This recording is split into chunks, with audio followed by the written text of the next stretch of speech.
আমি একটু দেখতে চাই যে রংপুর বিভাগের কে কোন জেলা থেকে আপনারা এসছেন। কুড়িগ্রাম থেকে কারা এসছেন দেখি, কুড়িগ্রাম। মাশাআল্লাহ মাশাআল্লাহ। আচ্ছা, গাইবান্ধা জেলার কে আসছেন? গাইবান্ধা, হ্যাঁ মাশাআল্লাহ। ঠাকুরগাঁও অনেকে আসছেন। দিনাজপুর জেলা থেকে মাশাআল্লাহ। নীলফামারী, ঠিক আছে, ফি আমানিল্লাহ। পঞ্চগড় অনেক আসছে। রংপুর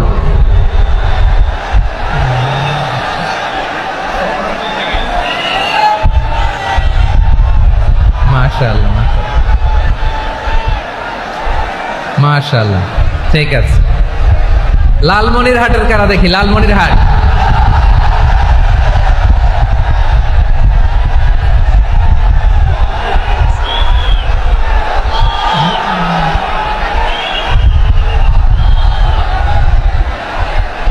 মাশাআল্লাহ মাশাআল্লাহ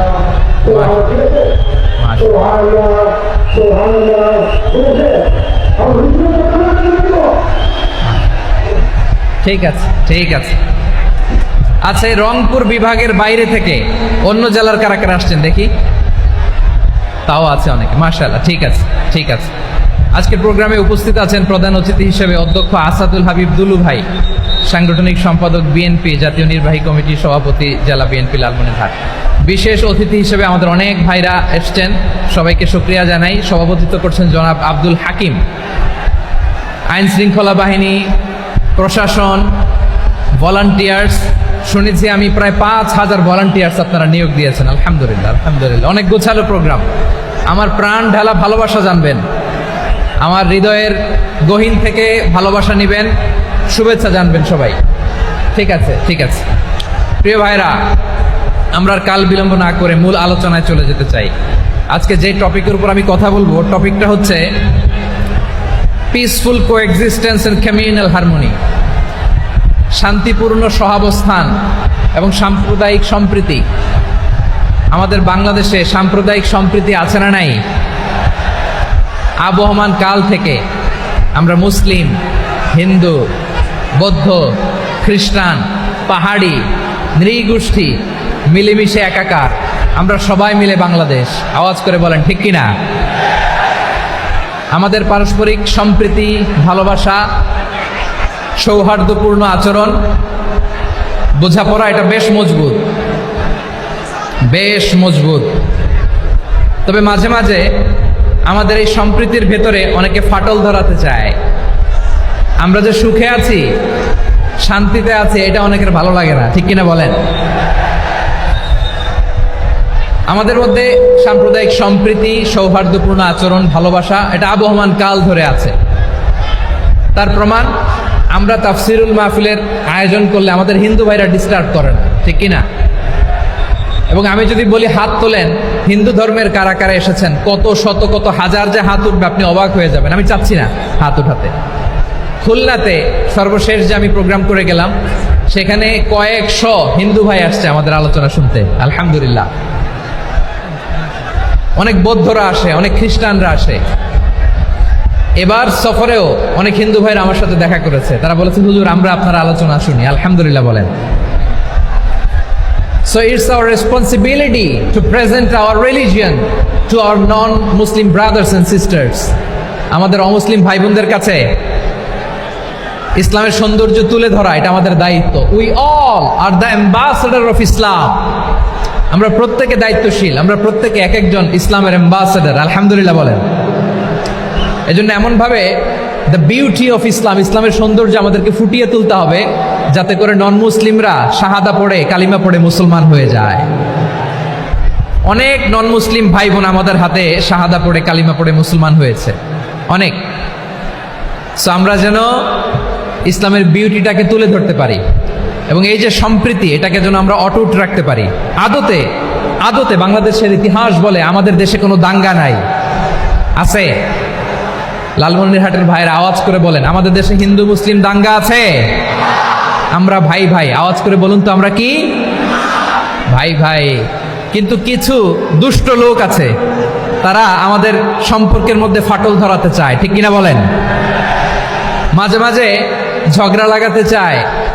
দেখবেন পত্রপত্রিকায় দেখা যায় বিভিন্ন ধর্মীয় উপাসনালয়গুলোতে হামলা চালানো হয়। এগুলো রাজনৈতিক উদ্দেশ্য প্রণোদিত, এগুলোর সাথে ইসলামের কোনো সম্পর্ক নাই। এজন্য এই দুর্বৃত্তদের ব্যাপারে আমাদের সাবধান থাকতে হবে। আমরা সবসময় যেমনি ঐক্যবদ্ধ, ইউনাইটেড, আমরা যদি এরকম ইউনাইটেড থাকি, এই সমস্ত দুর্বৃত্তদের কালো হাত ভেঙে দিতে আমাদের 1 ঘন্টাও লাগবে না। চিল্লায় বলো ঠিক কিনা? আমরা সংঘবদ্ধ থাকবো। এই যে আমাদের পিসফুল কোএক্সিস্টেন্স, শান্তিপূর্ণ সহাবস্থান।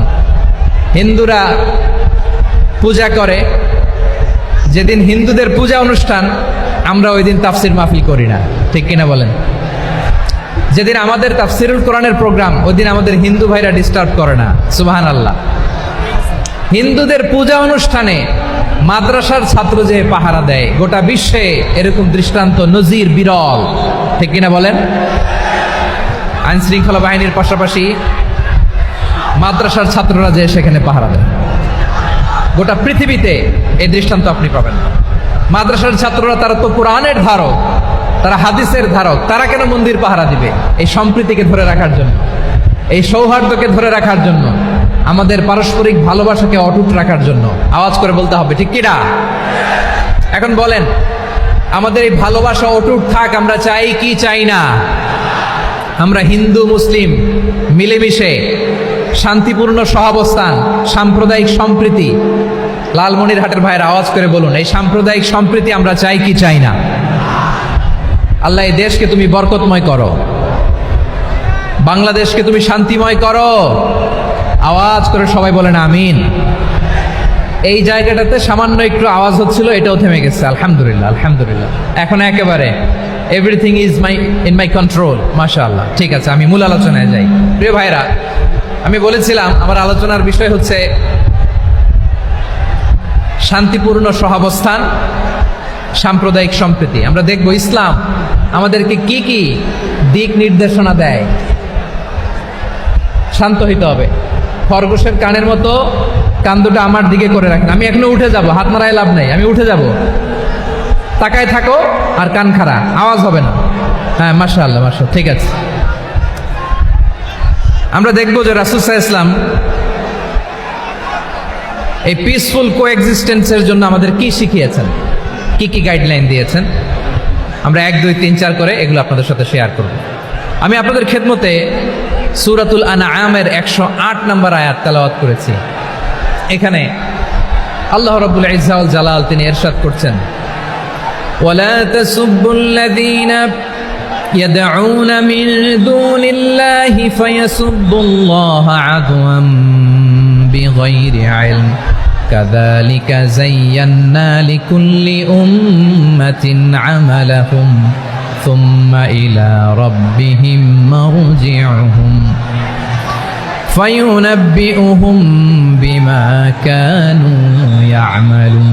রব্বুল আলামিন বলেন, গোলাম ও আমার ইমানদার বান্দারা, শোনো শোনো। ও আমার বিশ্বাসী বান্দারা, শোনো শোনো। লা তাসুব্বুল্লাযীনা ইয়াদউনা মিন দুনিল্লাহ ফায়াসুব্বুল্লাহা আদওয়াম বিগাইরি ইলম। ও আমার বিশ্বাসী বান্দারা, যারা আল্লাহকে ব্যতি রেখে, আল্লাহকে বাদ দিয়ে অন্য উপাস্যকে ডাকে, দেবীর পূজা করে, তোমরা খবরদার তাদের গালি দিও না।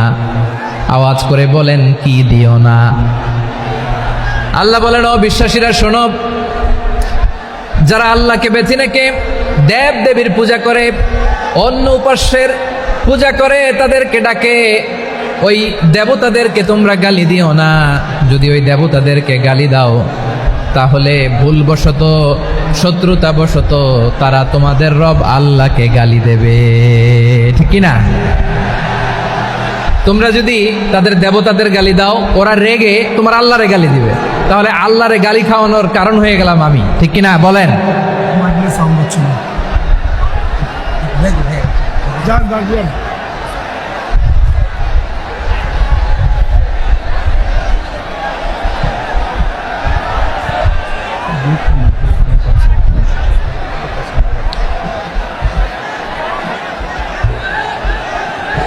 সম্মানিত ভাইয়েরা, এত বিশাল প্রোগ্রাম, মাইকের একটা সেট থাকে, তারগুলো অনেক সময় নড়ে যায়, ধাক্কা ধাক্কিতে ডিসপ্লেস হয়, একটু ঝামেলা হবে।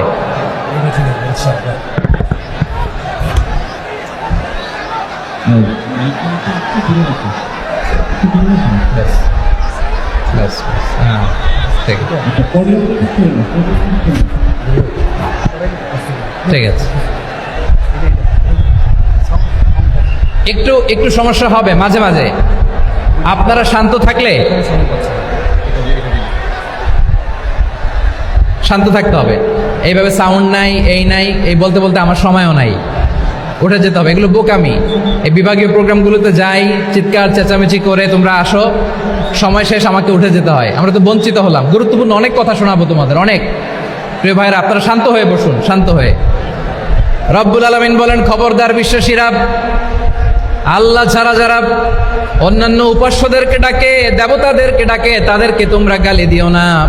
ওই সমস্ত দেবতাদেরকে যদি তোমরা গালি দাও, তাহলে তারা আল্লাহকে গালি দিবে। ঠিক কিনা বলেন? আমরা দেবতাদের গালি দিলে ওরা আল্লাহকে গালি দিবে। রব্বুল আলামিন বলেন, খবরদার দেবতাদেরকে গালি দিও না, তাহলে ওরা তোমার রব আল্লাহরে গালি দেবে। প্রতিটি জাতির জন্য তাদের কাজকে আমি আল্লাহ সুশোভিত করে রেখেছি। তারা সবাই একদিন আমার কাছেই ফিরে আসবে। এরপর আমি রব্বুল আলামিন তাদের আমলনামা তাদেরকে জানিয়ে দেব। সুবহানাল্লাহ পড়ে। প্রিয় ভাইয়েরা, আল্লাহ তাআলা বলেছেন, খবরদার গালি দিও না। আদেশটা কার? আওয়াজ করে বলেন তো। হিন্দুদের দেবতা দেবদেবীদেরকে গালি দেওয়া যাবে না। আওয়াজ করে বলুন প্রিয় ভাইয়েরা, এই আদেশটা কার? এই আপনাদের গলার আওয়াজ। অন্য ধর্মের দেবতাদেরকে যে গালি দেওয়া যাবে না, এই আদেশটা কার? আরো জোরে বলুন, কার? গালি দিবেন কোন দেবতাকে? দিবেন? যদি দেন, তাহলে ওরা আল্লাহরে গালি দিবে। তাহলে আল্লাহরে গালি খাওয়াইলো কে? আপনি। ঠিক কিনা বলেন? আমি আল্লাহকে গালি খাওয়ানোর কারণ হলাম। কারণ আমি যদি গালি না দিতাম, ওরা আমার রবকে গালি দিত না। আওয়াজ করে বলেন ঠিক কিনা? তাহলে প্রিয় ভাইয়েরা, ইসলাম আমাদেরকে শিখায়, সূরাতুল আনআমের 108 নম্বর আয়াত থেকে আমরা বুঝলাম, কোনো ধর্মকে ছোট করা যাবে না। অন্য ধর্মকে ছোট করা মানে ইসলামকে ছোট করা। অন্য ধর্মের দেবতাকে গালি দেওয়া মানে আল্লাহকে গালি খাওয়ানো। আওয়াজ করে বলেন ঠিক কিনা? খবরদার, এটা করা যাবে না। আর অন্য ধর্মের দেবতাকে যদি আপনি গালি দেন, ওরা ইসলাম থেকে দূরে সরে যাবে। যাও ইসলামের প্রতি আকৃষ্ট হয়েছিল, আর কোনোদিন ইসলামের ধারে কাছে আসবে না। আওয়াজ করে বলেন ঠিক কিনা? এজন্য কখনো কোনোদিন অন্য ধর্মের দেবতাদেরকে গালি দেওয়া যাবে না। অন্য ধর্মের কোনো দেবতাদেরকে আমরা গালি দিব না, গালি দিব না। বরং ইসলামের beauty, the beauty of Islam, ইসলামের সৌন্দর্যকে আমরা তুলে ধরবো। আমরা যদি বিশ্বনবী সাল্লাল্লাহু আলাইহি ওয়াসাল্লামের জীবনের দিকে তাকাই, তাহলে আমি দেখব বিষ্ণু ইসলাম মক্কাতে কিংবা মদিনাতে অন্য ধর্মের লোকদের সাথে খুব পিসফুলি লাইফ লিড করেছেন।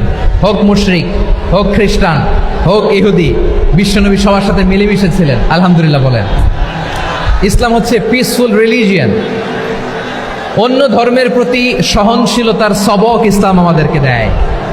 কিন্তু প্রতিটি মুসলিমের এটা মনে রাখতে হবে, আল্লাহর কাছে পছন্দনীয় গ্রহণযোগ্য ধর্ম, জীবনাদর্শ একটি, সেটা হচ্ছে ইসলাম। আওয়াজ করে বলেন সেটা কি?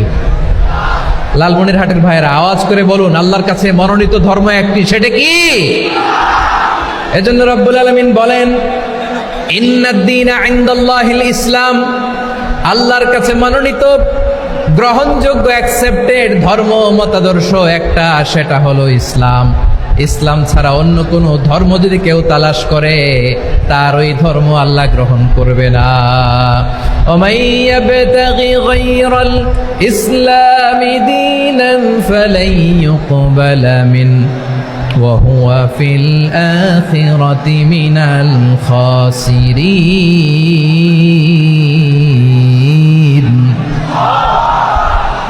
Whoever seek anything except Islam, that won't be accepted from him, and he will be loser in the day of judgment. কিয়ামতের দিন ইসলাম ছাড়া কেউ যদি অন্য কোনো ধর্ম তালাশ করেছে দুনিয়াতে, তার এই মতাদর্শ গ্রহণ করা হবে না। and he will be loser, সে হবে লুজার, ক্ষতিগ্রস্ত, হাই হাই কোম্পানির ম্যানেজার। ওর আমও শেষ, সালাও শেষ। আওয়াজ করে বলেন ঠিক কি না? এজন্য ইসলাম পেয়ে আমরা খুশি না বেজার? প্রত্যেক নামাজ শেষে আমরা আল্লাহরে বলি, আল্লাহ রাদিতু বিল্লাহি রাব্বা ওয়া বিল ইসলামি দীনা ওয়া বি মুহাম্মাদিন নাবিয়ান ওয়া রাসূলা। ও আল্লাহ, তোমারে রব হিসেবে পেয়ে আমরা খুশি। ও আল্লাহ, ইসলামকে ধর্ম হিসেবে পেয়ে আমরা খুশি। বিশ্বনবীকে আমাদের রাসূল পেয়ে আমরা খুশি। ঠিক কিনা বলেন? ইসলাম ছাড়া অন্য কোনো ধর্ম আমরা গ্রহণ করব না। ঠিক কিনা বলেন? আল্লাহর কাছে অ্যাকসেপ্টেড রিলিজিয়ান একটা, সেটা ইসলাম। তো বিশ্বনবী সাল্লাল্লাহু আলাইহি ওয়াসাল্লাম মক্কাতে কিংবা মদিনাতে খুব পিসফুলি এক্সিস্ট করেছেন, যে কোনো ধর্মের সাথে মিলেমিশে চলেছেন। তার প্রমাণ আমরা যদি রাসূল সাল্লাল্লাহু আলাইহি ওয়াসাল্লামের বায়োগ্রাফির দিকে তাকাই, তাহলে দেখব তিনি মুশরিকদের সাথে পিস ট্রিটি করেছেন, শান্তি চুক্তি, পিস ট্রিটি, পিস এগ্রিমেন্ট। আপনারা হুদাইবিয়ার সন্ধির নাম শুনেছেন? আমার লালমনিরহাটের কলিজার টুকরা ভাইয়েরা, হুদাইবিয়ার সন্ধির নাম আপনারা শোনেন নাই? ষষ্ঠ হিজরিতে বিষ্ণু ঈসা ইসলাম মুশরিকদের সাথে এই ট্রিটি করেছেন, চুক্তি। কাদের সাথে? মুশরিকদের সাথে। আমরা তো মুসলমান বসতে পারি না। আমরা দুই মুসলিম ভাই একসাথে বসে চা খেতে পারি না, গল্প করতে পারি না। বিষ্ণু ঈসা ইসলাম মুশরিকদের সাথে ট্রিটি করেছেন, হুদাইবিয়ার সন্ধি। এই সন্ধির আগে মক্কা থেকে কেউ মদিনায় যেতে পারে না, মদিনা থেকে কেউ মক্কায় যেতে পারে না। কিন্তু এই সন্ধির পরে ট্রাফিক স্বাভাবিক হয়ে গেল। মক্কার লোকেরা মদিনায় আসতে পারে, মদিনার লোকেরা মক্কায় আসতে পারে। এটাকে বলে সুলহে Hudaibiya, the peace agreement of Hudaibiya, শান্তি চুক্তি। আমরা পৃথিবীতে এখন অনেক শান্তি চুক্তির নাম শুনি, এগুলো সব the piece treaty of Hudaibiya থেকে কপি করা। আল্লাহু আকবার। তাহলে বিশ্বনবী সাল্লাল্লাহু আলাইহি সাল্লাম তিনি যে শান্তিপূর্ণ সহাবস্থানে বিশ্বাসী ছিলেন, মুসলমানেরা যে অন্য ধর্মের প্রতি সহনশীল, তার প্রমাণ হচ্ছে এই পিস ট্রিটি। শুধু তাই নয়, মাইকের সাউন্ডটা একটু বাড়াই দিতে হবে, খুব দুর্বল, একটু মজবুত করতে হবে, আর একটু ক্লিন করতে হবে, আর সবগুলা জায়গায় সাউন্ড যাচ্ছে কিনা একটু ক্রস চেক করতে হবে। হ্যাঁ, পাবেন, দিচ্ছে mike operator, he is trying his level best, দিচ্ছে।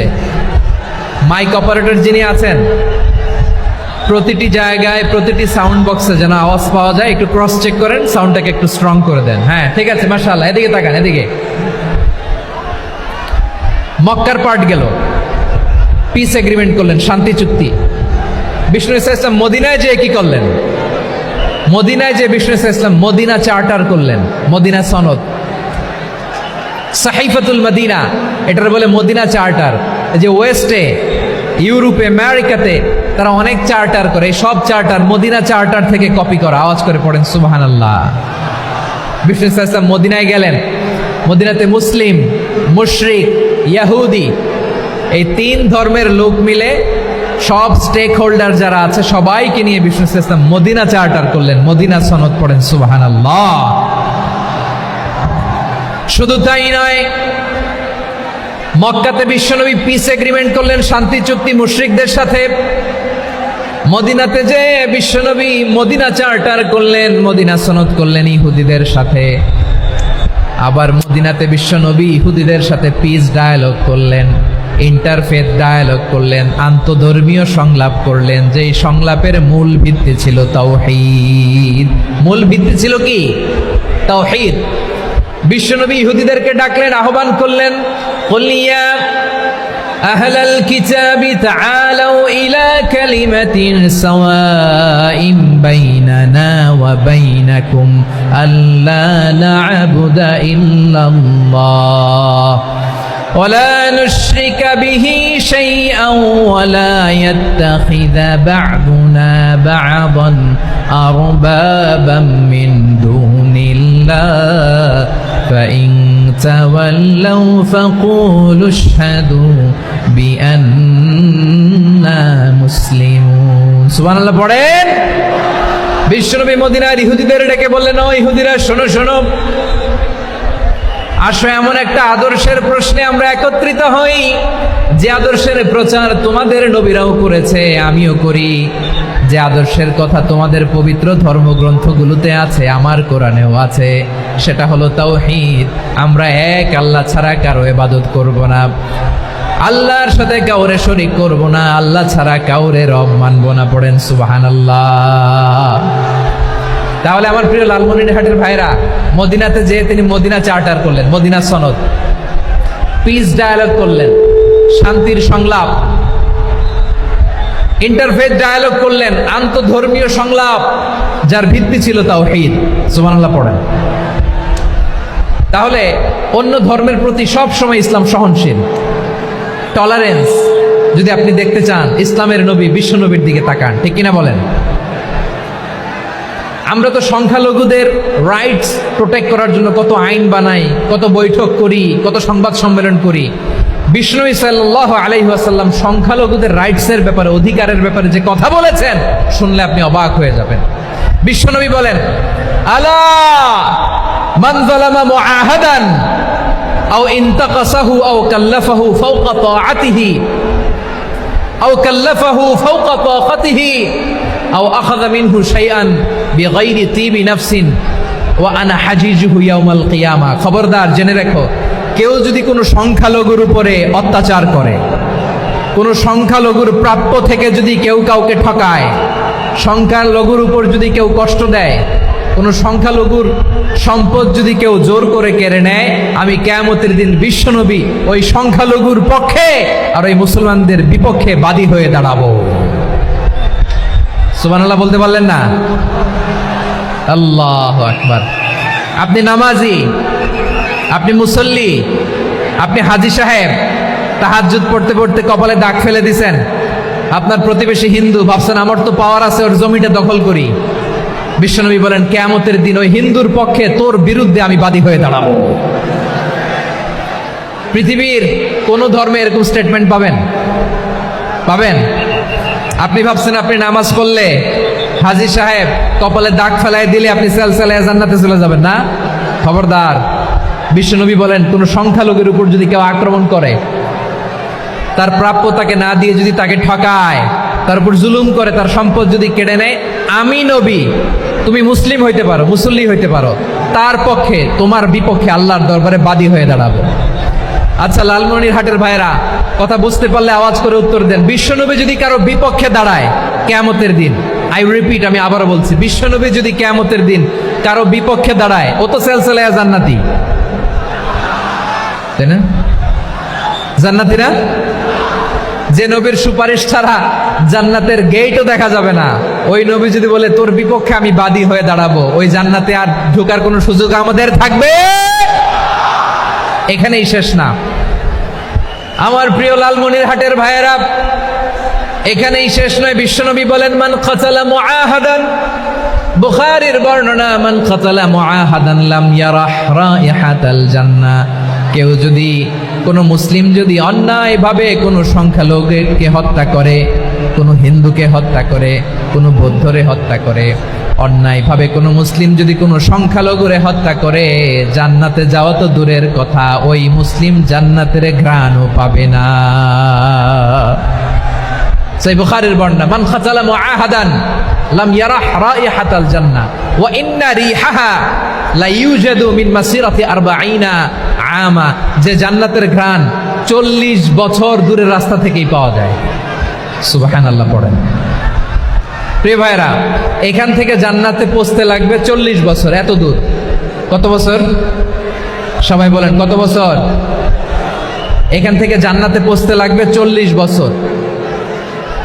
এত দূরে থাকতেই জান্নাতের ঘ্রাণ আপনার নাকে এসে ধাক্কা মারবে। বিষ্ণুই বলেন, যে ব্যক্তি কোনো সংখ্যালঘুকে হত্যা করে, জান্নাতের ঘ্রাণ তো পাবেই, জান্নাতে তো ঢুকতে পারবেই না, জান্নাতের ঘ্রাণও তার নাকে লাগবে না। পড়েন নাউযুবিল্লাহ। তাহলে সংখ্যালঘুদের ব্যাপারে ইসলামে অধিকার দেয়া আছে না নাই? লালমনিরহাটের ভাইয়ের আওয়াজ করে বলেন, আমার সংখ্যালঘু হিন্দু ভাইদের রাইটস, অধিকার আমাদের ইসলামে প্রোটেক্টেড আছে না নাই? এখানেই শেষ না। বিষ্ণু ইসলাম আপনার অমুসলিম প্রতিবেশীর সাথে ভালো আচরণ করতে বলেছে। আমাদের হয় না, এটা মুসলিম পাড়া, ওটা বৌদ্ধ পাড়া, হয় না? অনেক সময় হয় না এটা আমাদের মুসলিম পাড়া, ওইটা হিন্দু পাড়া, এরকম আছে না নাই? লালমনিরহাটে নাই না? আছে? হিন্দু যদি আপনার প্রতিবেশী হয় কি করবেন? ওর কষ্ট দিবেন নাকি? কেন, ও তো হিন্দু, ও তো আমার আল্লাহরে ডাকে না, ওরা কষ্ট দিলে জায়েজ হবে না? খবরদার। বিষ্ণু ঈসা ইসলাম বলেন, মান কানা ইউমিনু বিল্লাহ ওয়াল ইয়াউমিল আখির ফালিউকরিম জারাহ, যে আল্লাহ বিশ্বাস করে আর আখিরাতে বিশ্বাস করে সে যেন প্রতিবেশীর সাথে ভালো আচরণ করে। সুবহানাল্লাহ। কলিজা জুড়ায় যায় না আমার নবীর কথাগুলো শুনলে? যে আল্লাহ বিশ্বাস করে, যে আখিরাতে বিশ্বাস করে সে যেন প্রতিবেশীর সাথে ভালো আচরণ করে। এখানে বলছে মুসলিম প্রতিবেশী বলছে, নামাজি প্রতিবেশী বলছে, আল্লাহওয়ালা প্রতিবেশী বলছে না। প্রতিবেশী আস্তিক হোক নাস্তিক হোক, প্রতিবেশী মুমিন হোক মুশরিক হোক, প্রতিবেশী হইলেই তার সাথে ভালো আচরণের দরকার আছে না নাই? আমার প্রিয় লালমনিরহাটের ভাইয়েরা, বিষ্ণু ঈসা ইসলাম ওনার ইহুদি প্রতিবেশীদের দেখাশোনা করতেন। আওয়াজ না শোনা যাক, আমারও তো দেখা যায়, আমারও তো দেখা যায়। তাকায় থাকেন, তাকায় থাকলে সওয়াব হবে। কোরআনের কথা যেখান থেকে হয় এদিকে তাকায় থাকলেই বরকত। তাকায় থাকেন। জি জি, মাইক, আমি তো আর মাইক ঠিক করতে আসি না এদিকে, এই মাইক ঠিক করব, ওই মাইক ঠিক করব, ওদিকে পাইলট বলবে হুজুর চলে আসেন। জি বসুন, বসুন, মাশাআল্লাহ। হ্যাঁ, খুব শান্ত, ঠিক আছে। পুলিশ ভাইরা না খেয়ে দিনরাত আপনারা যাতে সুশৃঙ্খল একটা প্রোগ্রাম উপহার পান এটাই চেষ্টা করতেছে, আপনাদেরকে কষ্ট দিতে আসে নাই, একটু একটু সহযোগিতা করেন। জি মাশাআল্লাহ, হ্যাঁ ঠিক আছে। আমার প্রিয় ভাইরা, প্রতিবেশী আস্তিক হোক নাস্তিক হোক, মুসলিম হোক হিন্দু হোক, তার সাথে ভালো আচরণ করতে হবে। বিষ্ণু ঈসা ইসলাম ওনার ইহুদি প্রতিবেশীর বাসায় যেতেন। কোন প্রতিবেশী? ইহুদি। আওয়াজ করে বলেন, কোন প্রতিবেশী? ইহুদি। এক ইহুদি কিশোর বিষ্ণু ঈসা ইসলামের খেদমত করতে, ইহুদি ছেলে আমার নবীর খেদমত করতো, তারা ছিল নবীর প্রতিবেশী। তো অনেক দিন হয় ইহুদি ছেলেটা আসে না। বিষ্ণুনবী খোঁজ দিলেন, ঘটনা কি? একটা ইহুদি ছেলে না আমার খেদমতে আসতো, ছেলেটা কই? খোঁজ নিয়ে জানলেন ছেলেটা অসুস্থ। বিষ্ণু ঈসা ইসলাম ওই ইহুদির বাড়িতে চলে গেলেন ওই ছেলেটাকে দেখা করার জন্য, ভিজিট করার জন্য। সুবহানাল্লাহ পড়বেন না? গেলেন, যে দেখে ইহুদি ছেলেটা মুমূর্ষ, জান জান যায় যায় ভাব, বিছানায় পড়ে আছে, তার বাবা দাঁড়ানো। বিশ্বনবী তার মাথার পাশে বসলেন, মাথায় হাত বুলিয়ে দিলেন, আর ছেলেটাকে বললেন আসলিম, হে ইহুদি ছেলে আসলিম, ইসলাম ধর্ম গ্রহণ করো। তো ছোট্ট ছেলে ভাবে আমরা ইহুদি, এখন ইসলাম ধর্ম গ্রহণ করলে আব্বা যদি বকা দেয়, ফানাযারা ইলা ওয়াজহি আবি, ছেলেটা তার বাবার চেহারার দিকে তাকালো, দেখি আব্বা কি কয়। আব্বা যদি বলে তাইলে ইসলাম ধর্ম গ্রহণ করবে। ইহুদি ছেলেটা তার বাবার দিকে যখন তাকালো, ওর বাবা বলে আতি আবুল কাসিম, আবুল কাসিম যা বলে তাই করো। আবুল কাসিম হচ্ছে বিষ্ণু ঈসা ইসলামের একটা কুনিয়াত, উপনাম। আমার রাসূলের বড় ছেলের নাম ছিল কাসেম। যেমন দেখবেন আমাদের এলাকায় কারো ছেলের বড় ছেলের নাম যদি হয় আব্দুল্লাহ, এরা আব্দুল্লাহর বাপ বলে ডাকে। কারো বড় মেয়ের নাম যদি হয় ফাতেমা, এরা কি ডাকে? ফাতেমার বাপ বলে না? তো বিষ্ণু ঈসা ইসলামের বড় ছেলের নাম ছিল কাসেম। ইহুদি বাবা বলল আতি আবুল কাসেম, আবুল কাসেম যা বলে তাই শোনো, মানে মোহাম্মদ যা বলে তাই শোনো। এই কথা শুনে ছেলে সাহস পাইছে, ছেলে আবার পড়তে আরম্ভ করলো আশহাদু আল্লাহ ইলাহা ইল্লাল্লাহ ওয়া আশহাদু আন্না মুহাম্মাদার রাসূলুল্লাহ, পড়েন আল্লাহু আকবার। বিশ্বনবীর আহ্বান শুনে ওই আহ্বানে সাড়া দিয়ে ইহুদি ছেলে শাহাদা পড়ে মুসলমান হয়ে গেল। তার হৃদয়টার ইমানের নূর দিয়ে আলোকিত করে দিল কে? প্রিয় ভাইরা, এবার রাসূল সাল্লাল্লাহু আলাইহি ওয়াসাল্লাম বের হয়ে আসলেন ঘর থেকে, আর বললেন আলহামদুলিল্লাহিল্লাযী আনকাযাহু মিনান নার, প্রশংসা সে আল্লাহ